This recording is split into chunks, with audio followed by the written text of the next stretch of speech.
Hello दोस्तों, स्वागत बा हमरे इस भोजपुरिया चैनल में।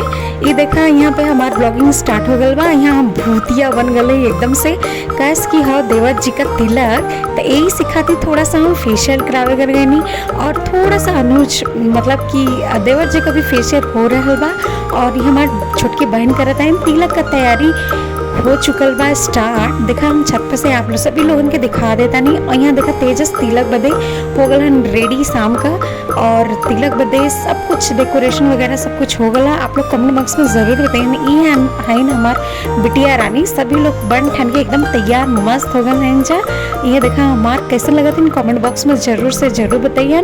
और तिलक वाले ब्लॉग में काफ़ी लोग छूट गल रहना ओकरे बदे हम दिल से माफ़ी मांगता है। हमार दूसरा चैनल है वो दूसरे चैनल पे हमार तिलक वाला पूरा का पूरा फुल वीडियो हो, हम ओकर लिंक डिस्क्रिप्शन में दे देबा। आप लोग वहाँ से जा करके देख लेंगे।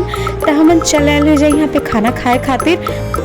और वो दिन हमारे बच्चे का जन्मदिन भी रहा, लेकिन जन्मदिन से पहले केक काटे से पहले हमन यहाँ पे तिलक में खाए चल आगे जाए।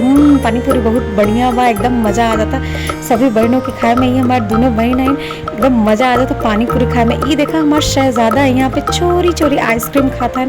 हमारे किशन कन्हैया हमारे माखन लाल, और उनका आइसक्रीम बहुत ही ज़्यादा पसंद हवत। ये हम जाते हैं चाट खाए खातिर। आप लोग भी जल्दी से आ जाएँ, चाट बहुत ही टेस्टी मिल रहा। तो हो गल हा तिलक का तैयारी। और यहाँ पे होता तिलक, और देवर जी तैयार होकर एकदम पूजा पाठ करवा दी, एकदम तैयार हो गल है। यहाँ पूजा पाठ होता। पंडित जी जौन भी हमन के गांव में तो ऐसे ही होला। आप लोग ज़रूर बताएं कि कैसे होला आप लोगों के यहाँ तिलक। और पहले के ज़माने में तो ऐसे नहीं होता, ये डेकोरेशन वगैरह नहीं होता रहा, लेकिन अब धीरे धीरे चल दिले है। तो यही वजह से अब डेकोरेशन वगैरह भी सब कुछ हो रहा बा। और हम पहले हैं लहंगा। अब धीरे धीरे तिलक का समाप्ति खत्म हो गया। राउट लोग देखी तिलक के सामान में का मिलल हवा।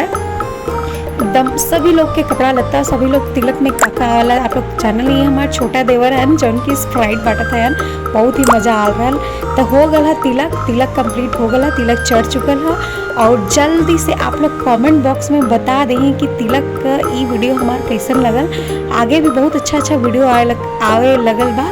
बस खाली आप लोग चैनल के सब्सक्राइब करी, जल्दी से जल्दी सपोर्ट करी, ज़्यादा से ज़्यादा प्यार और आशीर्वाद दें, ताकि हमारा चैनल जल्द से ही ये वाला चैनल भी ग्रो कर जाए। और दोस्तन हमार एगो और चैनल हवा जेकर की लिंक हम डिस्क्रिप्शन बॉक्स में दे दिले हैं।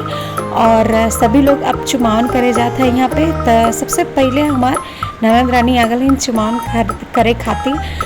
जब तिलक चढ़ जाला, तिलक का पूरा प्रोसेस हो जाला ना, तो फिर चावल से हमन 5 बार मतलब एक लोग 5 बार चूमा ली जाता। हमार ननद रानी चुम चुकल है। अब नंबर आ गया हमार, तो हम चुम चुकल है। देवर जी के हम इतना तेज से धक्का दे कि देवर जी एकदम गिरी गई ना। और बहुत ही मज़ा, बहुत ही इंजॉय करनी जा हमन। और ये भोजपुरी ब्लॉग सिर्फ हम आप सभी लोगन के खातिर खोलने वाली गैस की भोजपुरिया भाषा था हमन के देश का शान हमारे। आज के अथवा में आज के समय में भले ही भोजपुरी हमन के बीच में ना होखे, लेकिन जो गांव देहात में रहता वो तो भोजपुरी बहुत ही अच्छे से जानला, बहुत ही अच्छे से बोलेला। तो लाइन बाय लाइन सभी लोग चुमावन कर चुकल हैं जा। और बहुत कुछ मिलल है देवर जी के तिलक में। और तिलक हमन के शादी के रस्म के दूसरा रस्म तीसरा रस्म हुआ।